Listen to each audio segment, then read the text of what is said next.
So guys, full time for the South Africa versus Wallabies game for the first round of Rugby Championship, and the Wallabies come away with the win 38-22, guys.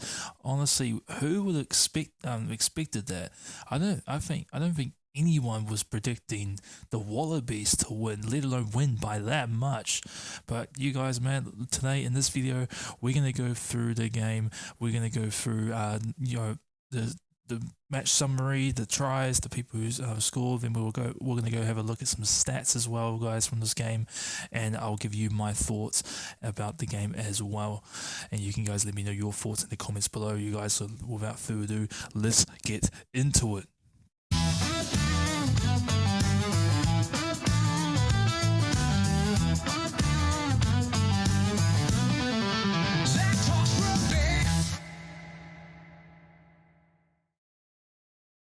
So yeah, guys, have we just witnessed one of the most unbelievable turnarounds in whole Rugby Championship history, guys, and one of the comebacks of I would say I would wanting to bet one of the biggest comebacks from Rugby Championship history.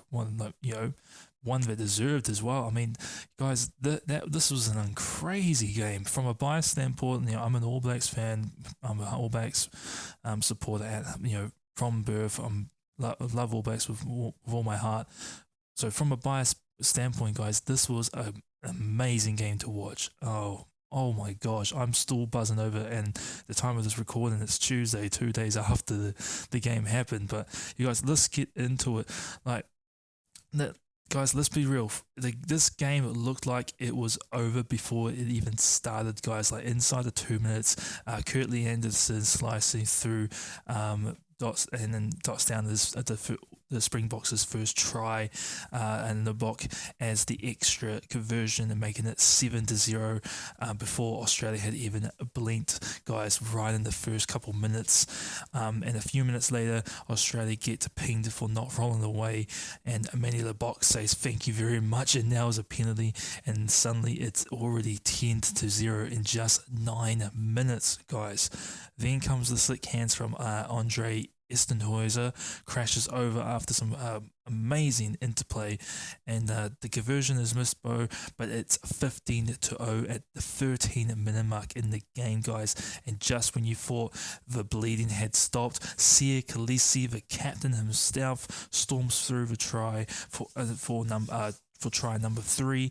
This time the conversion goes over and the scoreboard reads 22-0 after 18 minutes of play, guys. Ellis Park is bouncing. South Africa look like the world champs again, and you're thinking this is about to be a long night for the Australians. But here's the thing, guys, momentum in rugby is very, very crazy, and at 22-0, the Wallabies finally getting their hands on the ball through Fraser McWright. He wins a huge penalty at the breakdown. It's a little moment, guys, but it lit the fire for the Australians.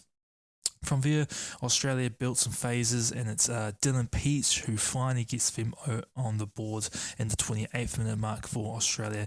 The conversion is a miss, guys, but at least they're alive at 22-5 points.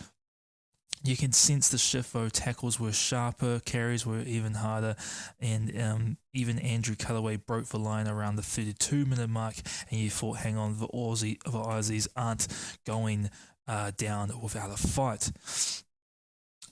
Into the second half, guys, it was 22-5 for the South Africans at second half, and straight after restart, the Boks gift an offside penalty, and Australia set up camp in the 22 of South Africa, and at the 42nd minute mark, Harry Wilson, the skipper, barges over.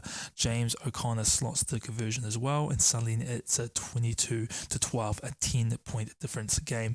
And from there, guys, it was all Wallabies. Joseph Suaalii bounces on the intercept, 80 meters to glory. Crowd were stunned with that, and then Wilson again leading from the front. Second try of the match, the scoreboard flips to Australia 24, South Africa 22. Max Jorgensen adds another try, guys. Pace and composure beyond his years, and just to rub salt into the wound, Tom Wright finishes a blistering counter-attack later on. That's 6 unanswered tries for the Springboks, guys, and completely shell-shocked. The final whistle goes, and it's 38-22 to Australia. From 22 down to 16 up. Absolutely crazy, guys. It was a crazy game. So who stood out, guys, for me? Fraser McWright, definitely. He was immense. He won turnovers. He slowed the ball down for South Africa, and man, he was crazy. Also, Harry Wilson, 2 tries, relentless leadership, guys, and just crazy captain mentality for the Australians. But guys, what a game that was. I'm still stunned, like I said, and man, I'm going to remember this game as a bias standpoint for a long time. Let's go through the stats, guys, straight from the territory. At the end of the game, South Africa did have 61% of the territory to the Wallabies, only 39% territory. So Springboks getting more into Australia's land, but not being able to capitalise it. Probably due to the possession, though. In the last 10 minutes, 64% for the Wallabies to only 36% for South Africa. But the overall, it was kind of even split, 52% for South Africa and 48% for the Wallabies. The attack, guys, 212 passes for South Africa to only 135 for the Wallabies.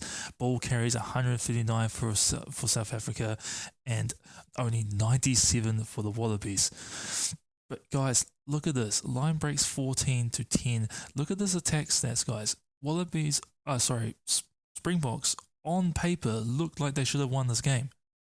But look at the Wallabies bloody attack. Only it's significantly smaller than South Africa, but my gosh, guys, look at the defense. 157 tackles made for the Wallabies and 109 made for South Africa.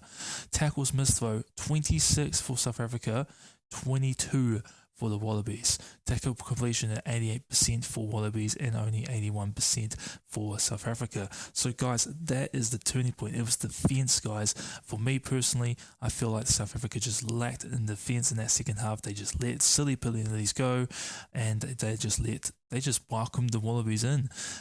Guys, this is very interesting, and this has turned the whole Bledisloe Cup on edge, and also the Eden Park record against the All Blacks for South Africa as well. Look, guys, if South Africa, keep playing how they are right now, lacking that defense, they might, lose that game at Eden Park, and All Blacks will keep their record alive. On the other hand, though, the Wallabies, if they keep that momentum going, they are the dark horses for this Rugby Championship, guys. They could win this year's Rugby Championship if they keep playing like they did and having that comeback, focused mentality that they had in that second half for the rest of the season. They are the dark horses for me, guys. But you guys, that is the review of the game. Let me know your guys' thoughts in the comments below. Let me know your guys' thoughts about the game as well. South African fans, Wallabies fans, let me know in the comments below.